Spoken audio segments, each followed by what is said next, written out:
6 মাহ হৈ গ'ল বুলি কৈছে, কোনোবা ষড়যন্ত্ৰ কৰা যেন লাগে নেকি? সামাজিক ক্ষেত্ৰত শংকৰজ্যোতি বৰুৱা বুলি ক'লে সকলোৱে জানে, গতিকে কোনোবাই উচ্চতাব পাৰে নেকি যে আচুৰ মজিয়াৰ পৰা এনে ধৰণৰ হৈছে নেকি? ষড়যন্ত্ৰ হোৱা বুলি ভাবে নেকি? 6 মাহ যুৱতীগৰাকীৰ সৈতে মোৰ বিভিন্ন ধৰণৰ সংঘাত হোৱা প্ৰায় এবছৰ হৈছে আৰু 6 মাহ ধৰি মোৰ যুৱতীগৰাকীৰ লগত কোনো ধৰণৰ মোৰ যোগাযোগ নাই। এই কথা যুৱতীগৰাকীয়েও কৈছে আৰু এই কথা ময়ো আপোনালোকক কৈছোঁ। গতিকে এই 6 মাহত কোনে পৰিচালনা কৰিছে, কি কৰিছে, মই যুৱতীগৰাকীৰ পৰা কোনো ধৰণৰ তথ্য পোৱা নাই বা মই যোগাযোগ কৰিবলৈ চেষ্টাও কৰা নাই। কাৰণ তেওঁ এটা অভিযোগ আনিছে, এই অভিযোগটো খণ্ডাব লাগিব। খণ্ডাম ক'ত? আইনৰ যোগেদি খণ্ডাম। গতিকে মই সেই প্ৰক্ৰিয়াটোত ব্যস্ত আছোঁ। আৰু যদি কোনোবাই প্ৰৰোচনা কৰিছে বা তেওঁৰ লগত কোন ব্যক্তি জড়িত হৈ আছে, এই কথা বতৰাবিলাক মই খুচৰিবলৈ আচলতে চেষ্টা কৰা নাই। গোটেই প্ৰক্ৰিয়াটো আইনৰ মজিয়াৰে যাব। আইনে যি উত্তৰ দিয়ে, যি ধৰণে আগবঢ়াই লৈ যাব, সেই ধৰণে যাবৰ কাৰণে চেষ্টা কৰিম। দিল্লীত গৈ বা জেপি নাড্ডাক লগ কৰাৰ পিছৰে পৰা আপোনাৰ ওপৰত সকলোৰে দৃষ্টিগোচৰ হৈছিল এই বিষয়টো। এই এনেকুৱা ধৰণৰ বিলাকত বেছি উচতনিমূলক হৈছে নেকি? সেই কথাটো আহি পৰিছে নেকি?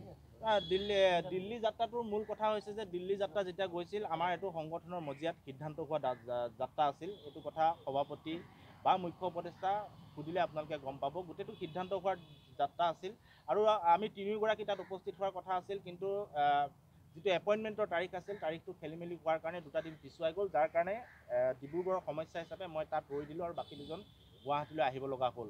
আৰু এই যাত্ৰাটোত আচলতে তেনেকুৱা কিবা সংঘাত আহিব বা তেনেকুৱা ধৰণৰ কিবা ৰাজনীতি হ'ব মোৰ মনে ধৰা নাই। সম্পূৰ্ণ এটা খোলাখুলি যাত্ৰা আছিল। ময়ে সামাজিক মাধ্যমৰ জৰিয়তে প্ৰতিগৰাকীক লগ কৰি কি হ'ল কি নাই গোটেইখিনি প্ৰচাৰ কৰিছোঁ, সংবাদ মাধ্যমত গোটেইখিনি কথা কৈছোঁ।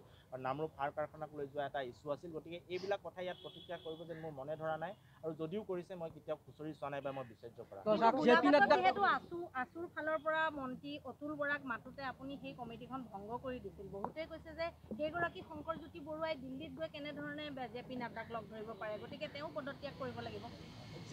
আচলতে বিষয়টো চাওক, ছাত্ৰ সন্থাৰ মজিয়াত ক'ৰবাত আনি ভোজ ভাত খোৱা আৰু এটা ৰাজহুৱা বিষয়ত গৈ এগৰাকী মন্ত্ৰীক লগ কৰাটো সম্পূৰ্ণ পৃথক।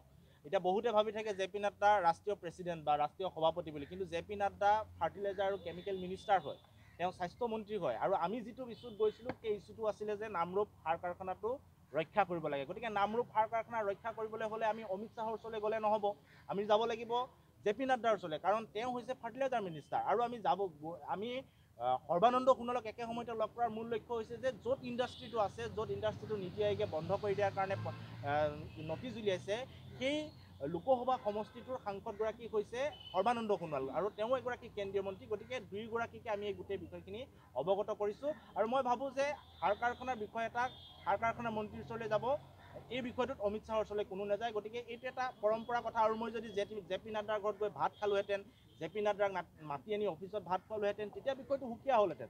মই নিজে গৈ জেপি নাড্ডাক লগ কৰিছোঁ, লগ কৰি পেলাই এখন ফটো প্ৰকাশ কৰিছোঁ, সংবাদ মাধ্যমত গোটেই কথাখিনি কৈছোঁ।